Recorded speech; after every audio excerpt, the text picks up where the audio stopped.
76 tons of poison, $220 million in cash, and a convoy that believed it was untouchable until the mountains themselves erupted. On September 15, 2025, what began as a routine smuggling run turned into one of the most shocking takedowns in modern history. In just a few hours, U.S. forces struck a blow that ripped $1.5 billion out of the hands of the Sierra Verde cartel and turned their most secure stronghold into rubble. This wasn't just a raid. It was a message written in fire across the ridges of Venezuela. No empire, no matter how fortified, is beyond reach. The question isn't whether the convoy survived, it's how an entire network collapsed in less than a single day. And I want to know, if you had been on that ridge, watching those trucks roll into the kill zone, what would have shocked you more, the firepower unleashed, or the empire it exposed? The valley woke to a hush that felt like a held breath. From 12,000 feet, the MQ-9's thermal feed painted a silver thread of motion, 10 heavy trucks grinding along a dirt spine, a convoy that carried the kind of cargo no map should ever list. The sensor readout blinked. 76 metric tons of meth, stacked and sealed, $220 million in steel-bound pallets. 80 armed escorts rode with them, a mobile platoon of AKs, PKMs, and shoulder rockets, believing the mountains were a shield. They were wrong. On the ridge, the order came down with the weight of inevitability. Execute. The men who answered were not a headline, they were 300 trained soldiers split with surgical intent. 40 special forces, and more than 250 rangers, each movement choreographed like a combat ballet. The plan was blunt and simple. Strike hard, take control, end the artery. There was no drama in the brief, only precision, timing, and an appetite for finality. At 10:05, the sky answered. An AC-130's 30mm cannon ripped a seam in the road in front of the lead truck, not to maim, but to stop. Dust roiled into columns that became smoke, and for a few seconds the world was nothing but grit and the sharp geometry of metal and shadow. In the first 5 minutes, the assault delivered a shock that could not be easily shrugged off. Over 6,000 rounds poured into the choke point, designed to dominate and disorient. Engines choked. Drivers froze. The convoy had become a trap. American squads poured from concealment, closing the circle. The cartel's escorts erupted in desperate return fire, but disciplined formations and coordinated firepower cut through resistance. Within minutes, the numerical calculus had flipped. 300 trained soldiers, supported by aircraft and eyes in the sky, against a mobile force meant to intimidate, not to withstand. The result was swift vehicles immobilized, weapons scattered, the valley strewn with the remnants of a once confident procession. When the dust thinned, the scale of what had been intercepted began to register. 76 tons of narcotics, enough to flood dozens of cities sitting where they could no longer move. $220 million, sealed and counted, now evidence. 10 American soldiers wounded and stabilized. Dozens of cartel fighters neutralized or captured. The initial ambush was over, but the real target, the mountain stronghold above, now loomed, and the operation's tempo moved, inexorably, uphill. The valley was silent, but the silence carried numbers that screamed louder than gunfire. In the wreckage lay 76 tons of methamphetamine, a stockpile capable of creating more than 50 million potential doses. Think about that. 50 million lives touched, poisoned, or destroyed had this convoy reached its destination. Alongside it, soldiers uncovered $220 million in cash, bound in shrink wrap, ready to finance weapons, bribes, and more years of unchecked power. For a cartel that pumped $4 billion annually through these mountains, this convoy was not just a shipment, it was their heartbeat. At the command post, officers traced the chain reaction on maps, glowing with infrared overlays. If this artery had linked up with the hidden labs above, it could have generated another $1 billion in half a year. That math was intolerable. The frustration was clear in every voice crackling across encrypted radios. This wasn't only a mission, it was payback against years of violence exported far beyond these hills. And yet, what the soldiers had taken here was only the beginning. Ahead, buried in concrete and steel, stood the mountain complex that fed this empire week after week. What would they find inside those bunkers? You'll want to see this, because the climb into Sierra Verde's stronghold was just about to begin. They moved before the dust settled. While rangers secured the valley floor, 100 men began the climb into the Sierra Verde ridgeline. The air was thin, the paths narrow, but the objective was unmistakable. A fortified complex of 8 concrete bunkers, each one a factory of poison. Intelligence estimated 10 tons of narcotics produced every week here, worth more than $600 million per month. That was not industry, it was a machine designed to drown entire nations. Cover thundered overhead. Apache rotors carved through the sky, and the Reaper drone's laser markers traced invisible targets along the ridge. At the gates of the compound, explosives cut steel doors wide open, and the silence shattered. Bursts of gunfire erupted from slit windows. About 40 defenders fired from every angle with shotguns and pistols, desperate to delay the inevitable. But against coordinated formations, they were outmatched. American teams advanced room by room, methodical, relentless.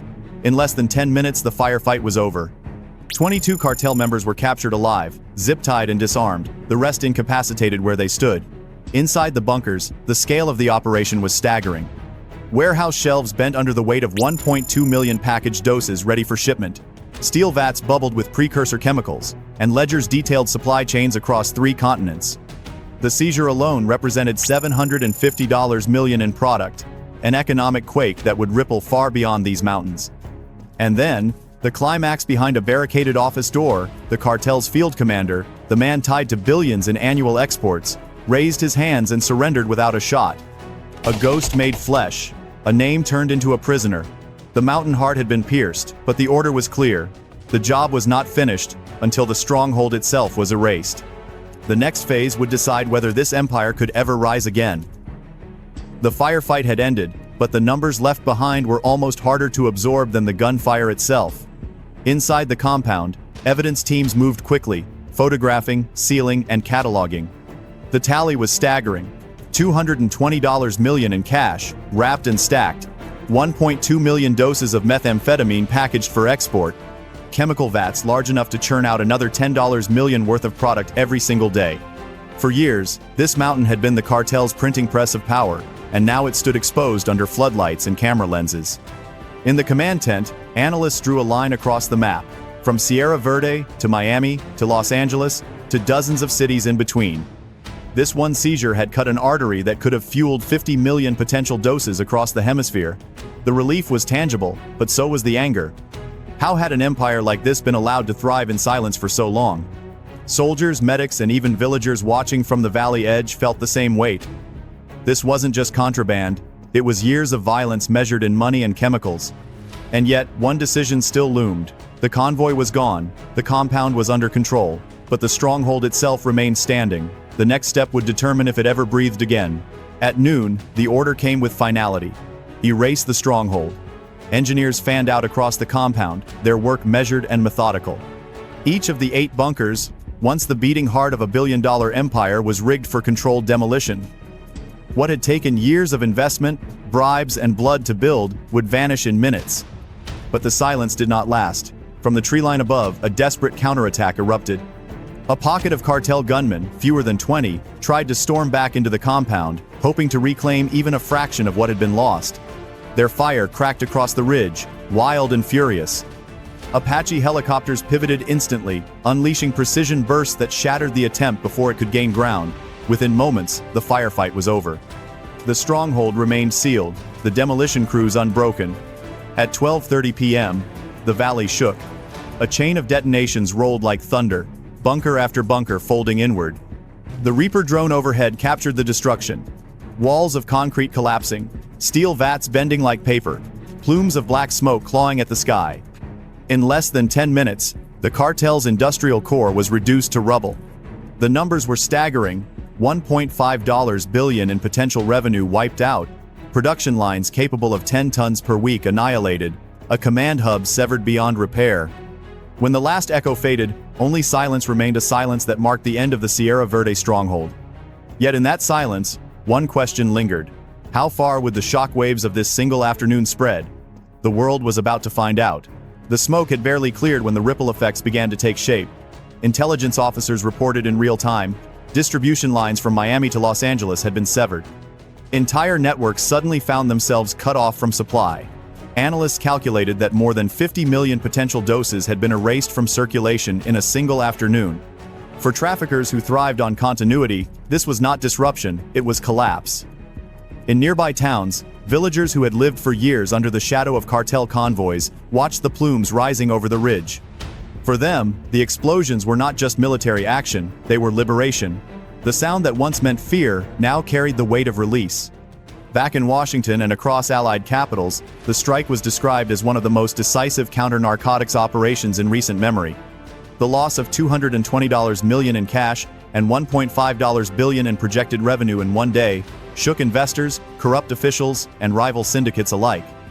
What had seemed untouchable was now proven vulnerable, yet every soldier on that ridge knew the story wasn't finished.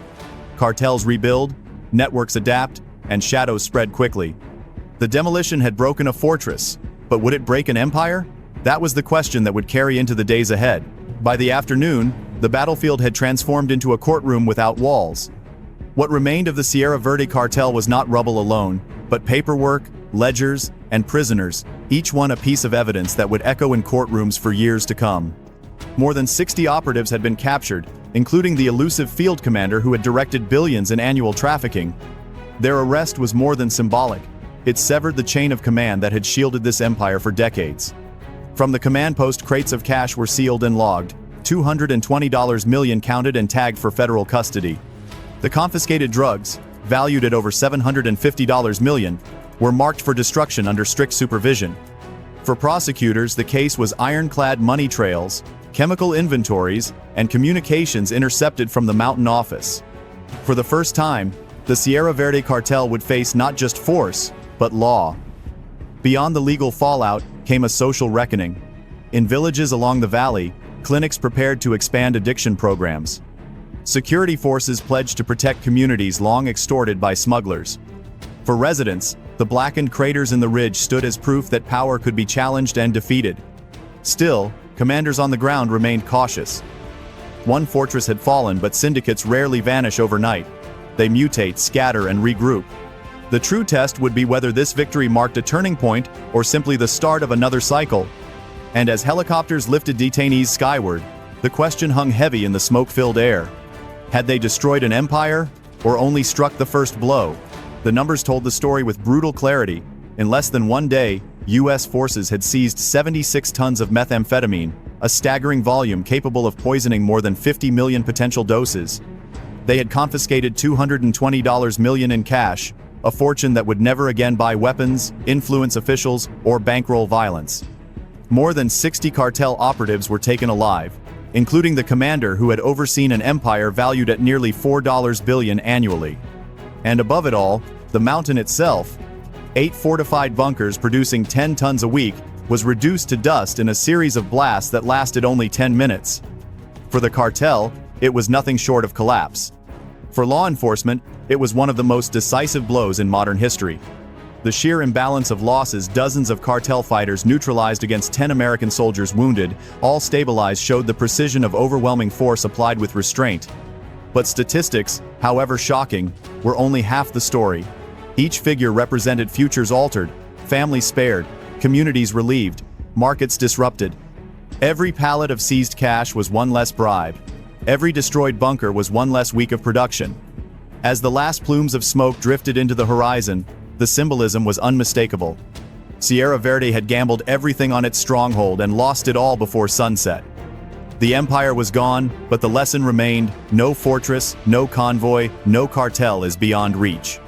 And so the question turns to you. Was this the end of an era, or only the beginning of a larger war still unfolding? By nightfall, the Sierra Verde mountains were silent. What had begun as a convoy of trucks and millions in contraband ended as a smoldering crater, a monument to the cost of unchecked power. In a single afternoon, an empire worth billions had been dismantled, its stronghold erased, its leaders in chains. The statistics will echo in reports and headlines, but the true weight lies in what never happened: the shipments that never reached cities, the bribes that were never paid, the lives that may now be spared. Yet history is never final. Cartels adapt, shadows shift, and the fight is never truly over.